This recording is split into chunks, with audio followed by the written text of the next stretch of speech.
बिस्मिल्लाहिर्रहमानिर्रहीम। उम्मीद करते हैं जी आप तमाम लोग खैरियत से होंगे। आज हमारे पास सबक है सूरत-उज़-ज़ुर्रियात। सूरत-उज़-ज़ुर्रियात जो है उसका हम मुकम्मल जो है वो तारुफ देखते हैं जी। सबसे पहले हमारे पास लिखा हुआ है सूरत-उज़्-ज़ुर्रियात मक्की सूरत है, इसमें 60 आयात हैं। तो सूरत-उज़्-ज़ुर्रियात जो है ये मक्की दौर में नाज़िल हुई और इसकी कुल आयात जो है वो 60 हैं। तो हमारे पास इसका तारुफ आ गया। ज़ुर्रियात के माने ज़र्रात और बुखारात, उड़ाने वाली हवाएं। तो ज़ुर्रियात जो है उसका मतलब क्या है, अल्फाज मायनी जो है वो पूछ सकते हैं, इसका एमसीक्यूज पूछ सकते हैं। इसकी वजह तस्मिया क्या है कि ज़ुर्रियात का मायने ज़र्रात और बुखारात, उड़ाने वाली हवाएं। इस सूरत की पहली आयत में इन हवाओं की कसम खाई गई है, इसलिए इस सूरत का नाम सूरत ज़ुर्रियात जो है वो रखा गया है। तो इस सूरत का नाम जो है सूरत ज़ुर्रियात क्यों है, तो ये हमारे पास इसका जवाब आ गया। सूरत ज़ुर्रियात का मरकजी मजमून क़यामत और आखिरत है। तो हमारे पास नेक्स्ट क्वेश्चन आ गया, सूरत ज़ुर्रियात का मजमून जो है वो क्या है। तो इसके अब इसका मौजू क्या है। तो अब हमारे पास आ गया इसके मज़ामीन कौन से हैं। तो इस सूरत के शुरू में अल्लाह ताला ने हवाओं की कसमों का जिक्र फरमाकर क़यामत की यकीन दहानी कराई है। फिर क़यामत का इनकार करने वालों की मजम्मत बयान की गई है। अहले जन्नत की सिफात और उम्दा अंजाम का जिक्र है। परहेजगारों के लिए अल्लाह ताला की खुसूसी रहमत और उनकी अजीम सिफात का बयान है, जिन्हें इख्तियार करने की वजह से वो सुरखरू हुए। तो इसलिए हमें अल्लाह ताला के रज़ा के हसूल की तरफ दौड़ना चाहिए। तो इसका जो है वो खुलासा क्या है, तो हमारे पास इसका खुलासा निकल आया कि इसके शुरू में क्या बयान हुआ है, अहले जन्नत का तर्ज अमल क्या है। इस सारे सवाल इसके अंदर आ गए। नेक्स्ट क्वेश्चन है जी हमारे पास, नेक्स्ट पैरा है जी हमारे पास, हज़रत इब्राहीम अलैहिस्सलाम की मेहमान नवाजी और फरिश्तों की तरफ से उन्हें एक साहब इल्म बेटे की बशारत का जिक्र है। तो इस जो है वो आयत के अंदर किन नबी का जिक्र आया है जी, हज़रत इब्राहीम का। और किन को बशारत दी गई है, हज़रत इब्राहीम को। इसके साथ साथ नाफरमान कौमों यानी कौम लूत की कौम, हजरत लूत अलैहिस्सलाम की कौम, आले फिरऔन, आद, समूद और हजरत नूह अलैहिस्सलाम की कौम का इबरतनाक अंजाम बयान किया गया है। तो इस सूरत में किन किन जो है वो नबियों की या किन किन कौमों को जो है वो उनके इबरतनाक अंजाम का बयान किया गया है। तो फिर बताया गया है यानी कि उसके बाद के जन्नात और इंसानों की तख्लीक का मकसद अल्लाह ताला की इबादत है। आखिर में नाफरमानों के लिए हलाकत की बुरी खबर दी गई है।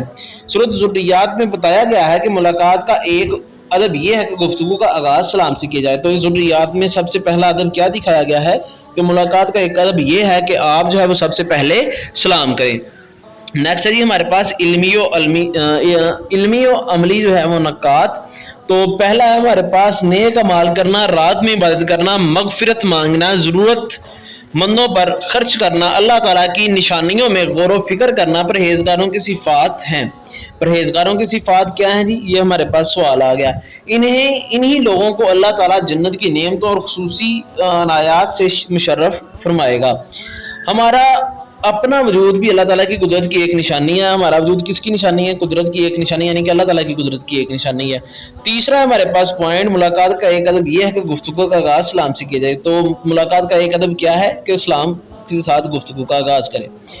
अल्लाह ताला ने ही कायनात को पैदा फरमाया, अल्लाह ताला ही इसे वुसअत अता फरमा रहा है कि कायनात जो है उसको अल्लाह ने पैदा किया। और अब ये कायनात जो फैल रही है, ये जो है इसकी वुसअत आ रही है, ये भी अल्लाह ताला ही कर रहा है। हमें अल्लाह ताला की रज़ा के हसूल की तरफ दौड़ना चाहिए। हमें किस तरफ दौड़ना चाहिए, अल्लाह ताला की रज़ा के हसूल की तरफ। अब सूरत ज़ुर्रियात जो है वो उन सूरतों में है जिसमें से जो है वो तर्जमा जो है वो पूछा जाएगा, यानी कि इसकी आयत नंबर जो है वो आयत 55 ता 60 जो है उसका तर्जमा पूछा जाएगा। तो हम इसकी आयत नंबर जो है वो 55 से ऑनवर्ड जो है वो देखते हैं। तो हमारे पास यहाँ से जो है इसका तर्जमा शुरू होता था कि ए नबी खातमुन नबीय्यीन सल्लल्लाहु अलैहि वसल्लम, आप उनसे रुख फेर लीजिए तो आप पर कोई मलामत नहीं, आप खातमुन नबीय्यीन सल्लल्लाहु अलैहि वसल्लम की नसीहत करते रहिए। बेशक यहाँ से जो है इसका तर्जमा ऑनवर्ड जो है वो आगे तक जाता है। तो आप इसको यहीं पे रोकें और इनका जो तर्जमा है एक यहाँ से स्क्रीनशॉट ले लें और एक जो है वो नेक्स्ट ले लें। तो ये आपके पास सूरत जो है वो 55 यहाँ से जो है वो पिछली नहीं है, यहाँ से शुरू होगा कि और आप खातमुन नबीन नसीहत करते रहें, पस बेशक नसीहत मोमिनों को फ़ायदा देती है। ये आप स्क्रीन शॉट ले लें, यहाँ पे जो है ये सारी सूरतें जो हैं वो 55 ta 60 जो है वो आयात मौजूद हैं, तो आप इनका स्क्रीन शॉट लें और इनका तर्जमा जो है वो सारी आयात का जो है वो कर लें। नेक्स्ट है जी हमारे पास इसके अल्फाज मायनी, तो अल्फाज मायनी जो है वो आप सारे करें क्योंकि ये एक्सरसाइज में भी पूछे जाएंगे, तो यहाँ से भी स्क्रीन शॉट लें और इनको जो है वो आप रिवाइज कर लें। अब हमारे पास है जी MCQs। तो पहला सवाल है हमारे पास, दुरुस्त जवाब की निशानदेही करें। ज़ुर्रियात के शुरू में कसम खाई गई है, तो ज़ुर्रियात के शुरू में हवाओं की कसम खाई गई है। सूरत ज़ुर्रियात का मरकजी मौजू जो है वो क्या है? क़यामत और आखिरत, मतलब के जीम जवाब जो है वो इसका दुरुस्त है।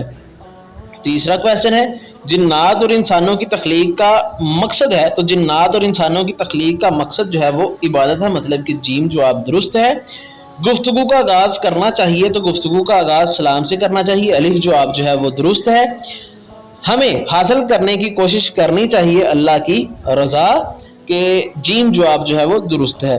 ज़ुर्रियात जो है इसका जो है वो पहला सवाल है जी इसका, कि ज़ुर्रियात को ये नाम क्यों दिया गया है? तो हमने इसके तारुफ के अंदर जो है वो पढ़ा था कि इसको ये नाम क्यों दिया गया है, तो इसकी ये हमने जवाब जो है इसको हाईलाइट किया कि ज़ुर्रियात के मायने ज़र्रात और बखरात को उड़ाने वाली हवाएं हैं। हवाएं इस सूरत की पहली आयत में इन हवाओं की कसम खाई गई है, इसीलिए सूरत का नाम सूरत ज़ुर्रियात है। दूसरा सवाल है जी हमारे पास इसका शॉर्ट क्वेश्चन, के ज़ुर्रियात का मरकजी मौजू तहरीर कीजिए। तो इसका मरकजी मौजू जो है वो इसके बिल्कुल नीचे ही है कि सूरत ज़ुर्रियात का मरकजी मौजू क़यामत और आखिरत है, ये हाईलाइट है, आप इसको नोट कर लें। दूसरे सवाल का जवाब कि सूरत ज़ुर्रियात का मौजू क्या है। तीसरा सवाल आ गया जी हमारे पास, शॉर्ट क्वेश्चन आ गया कि सूरत ज़ुर्रियात की इल्मी और अमली निकात में से 2 तहरीर करें। तो इसके इन्होंने जो है वो मेरे ख्याल में 5 जो है वो बताए हैं, उनमें से आप कोई से 2 कर लें। तो हम इसके दूसरा और तीसरा करते हैं। हमारा अपना वजूद भी अल्लाह ताला की कुदरत की एक निशानी है। मुलाकात का एक अदब ये है कि गुफ्तगू का आगाज़ सलाम से किया जाए। तो चौथा सवाल हम देखते हैं जी, चौथा सवाल हमारे पास क्या है? तो चौथा सवाल है कि इंसानों और जिन्नात की तख्लीक का क्या मकसद क्या है, कि अल्लाह ताला ने इंसानों और जिन्नों को जो है वो क्यों पैदा किया है, और इसका जो है वो इस सूरत के अंदर जो है वो किस तरह से जिक्र आया है। तो ये हमारे पास जवाब है कि जिन्नात और इंसानों की तख्लीक का मकसद अल्लाह ताला की इबादत है। यहाँ पे हमारे पास जो है ये इसका जवाब आ गया, हमने हाईलाइट किया हुआ है। आखिरी हमारे पास जो है वो 5वां शॉर्ट क्वेश्चन है कि सूरत ज़ुर्रियात में किस नबी की मेहमान नवाजी का जिक्र आया? तो इस सूरत के अंदर हज़रत इब्राहीम अलैहिस्सलाम जो है उनकी मेहमान नवाजी का जो है वो जिक्र आया कि उन्होंने फरिश्तों की मेहमान नवाजी की और उन्होंने जो है वो आपको एक बेटे की जो है वो बिशारत दी। तो नेक्स्ट हमारे पास जो क्वेश्चन है वो है जी अल्फाज मानी तहरीर करें। तो अल्फाज मानी जो है ये सारे के सारे इसी टेबल में से हैं, तो आप इस टेबल को अच्छी तरह से याद कर लें। उसके बाद है जी हमारे पास कुरानी आयात का बा मुहावरा तर्जमा करें। तो ये तमाम की तमाम आयात जो हैं ये 55 ta 60 हैं, जो हमने अभी ऊपर जो है वो दिखाई, आप उन सबको याद करें। नेक्स्ट क्वेश्चन है जी सूरत ज़ुर्रियात जो है उसका तारुफ पस मंज़र मज़ामीन की रोशनी में तफसीली नोट लिखें। तो इसका तफसीली नोट जो है वो आप सिंपल इस तरह लिख सकते हैं कि आप इसका जो है वो तारुफ और ये जो सारे मज़ामीन की हेडिंग्स हैं इनको आप निकाल दें और इसको एक डिटेल जो है वो मजमून जो है वो एक पैरे की सूरत में एक तफसीली नोट जो है उसकी सूरत में लिख दें, तो आपके पास जो है वो एक मुकम्मल तफसीली जो है वो शॉर्ट तफसीली नोट जो है वो क्वेश्चन का आ जाएगा।